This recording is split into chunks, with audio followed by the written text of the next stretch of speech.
앞서 들으신 것처럼 정부가 2050년 탄소 중립 시나리오를 확정하고 특히 2030년까지 탄소 배출을 40% 감축한다는 중간 목표를 제시했는데요.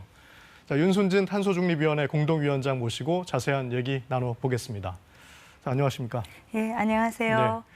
당초 세웠던 목표보다 더 많이 감축하겠다고 발표했습니다. 일단 우선 그 배경 먼저 설명해 주신다면요. 예, 전 세계가 지금 2050년까지 탄소 중립을 이루어야 된다. 이런 합의가 지금 형성되어 있습니다. 네. 그 2050년 탄소 중립으로 가는 그런 첫 단계로서 2030년까지의 목표를 높여서 발표하는 그런 국제사회 흐름이 지금 이루어지고 있습니다. 그래서 우리 사회도 이제 원래는 2015년에 발표했었죠. 예. 2030년까지 배출 전망치에 비해서 37%를 줄이자. 그런데 배출 전망치라는 것은 상당히 좀 불명확한 그런 요소들을 안고 있습니다. 그래서 2019년에는 우리가 절대 연도 기준으로 2017년에 비해서 24.4%를 줄이자 이렇게 약속을 이제 우리가 좀 더 분명하게 표현을 했는데 그걸로는 부족하다는 거죠. 방금 국제사회 분위기 말씀해 주셨는데 다른 나라들도 다 비슷한 목표치를 세우고 있지 않습니까? 예, 사실은 그 감축하는 절대 연도 기준은 조금씩 다릅니다. 네. 국가에 따라서. 예를 들면 EU나 영국 같은 경우에는 1990년이 기준입니다. 근데 미국은 2005년이고 또 일본은 2013년 정도인데요. 그런 기준이 되는 연도로부터 2050년까지의 기간은 국가마다 조금씩 다른 거죠. 그래서 그런 목표 연도까지의 기간으로 하면은 우리나라는 상당히 좀 짧은 그런 편에 속합니다. 그래서 연평균 배출 그 감축률을 따지자면 사실 우리나라가 좀 높은 편이죠. 예. 연평균 4.17%를 줄여야지만 되거든요. 네. 위원장님께서는 우리나라 탄소 중립 기술 수준이 어느 정도라고 생각하십니까? 그 탄소 포집과 저장 신기술을 좀 도입한다고 했는데 그 실현 가능성이 좀 있는 얘기입니까? 우리나라 같은 경우에는 태양광이라든지 2차 전지, 특히 에너지 저장 장치, 수소차, 전기차 이런 경우에는 세계에서 거의 기술력이 가장 높죠. 나은 그런 네. 국가라고 이야기할 수 있고요. 또 예를 들면 그 풍력 발전기를 세울 때 그 타워라고 불리는 네. 그런 기둥이 있어요. 그 기술도 우리나라가 세계에서 최고입니다. 그렇군요. 또 해상 풍력 발전기를 설치할 때 하부 구조물, 지지대가 필요한데 그것도 우리나라가 세계 최고이고요. 예. 또 해저 케이블 기술도 우리가 최고입니다. 네. 하지만 방금 말씀하신 탄소 포집 이용 저장 기술이라든지 또 다른 연료전지라든지 수소 이런 기술 같은 경우는 한 70% 정도라고 이렇게 평가하기도 합니다. 네, 어쨌든 이제 그 목표를 달성하려면 해마다 4% 넘게 탄소를 감축해야 되는데요.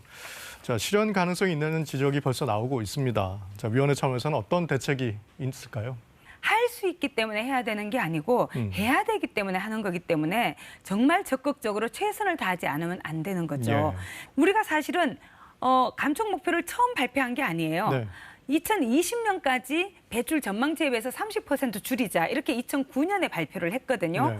근데 작년이 2020년이었잖아요. 우리가 목표로 내걸었던 배출량보다 1억 톤 이상 배출을 네. 했습니다. 결국 문제는 뭐냐면 매해 이행을 얼마나 잘하고 있는지를 점검하고 이행이 되고 있지 않은 그런 영역, 그런 부분에 대해서는 왜 그렇게 되지 않았는지를 원인을 분석하고 그거에 맞는 대응 방안을 빠르게 모색을 해야 되는 거죠. 자, 그런데 당장 이제 경제 단체에선 감축 목표가 너무 빠르다라면서 속도 조절이 필요하다는 얘기가 나오고 있습니다. 경제가 위축되거나 일자리가 감소할 수 있다라고 우려를 하는 건데요. 어떻게 생각하십니까?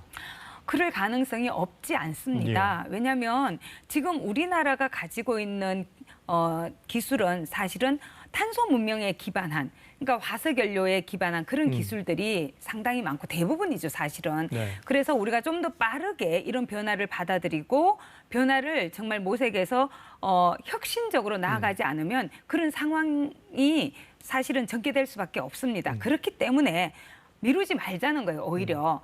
우리가 원한다고 이 길을 회피할 수 있는 게 아닙니다. 또 하나 여쭤보면 2030년까지 신재생 에너지 발전 비중을 지금의 5배로 늘려야 합니다. 이게 현실적으로 가능할까요? 변화의 필요성에 대해서 사회적인 공감대를 마련하는 게 굉장히 중요하고요. 그래서 가치를 공유하고 그다음 우리 요새 많이 이야기하는 이익 공유라는 그런 표현을 많이 쓰는데요.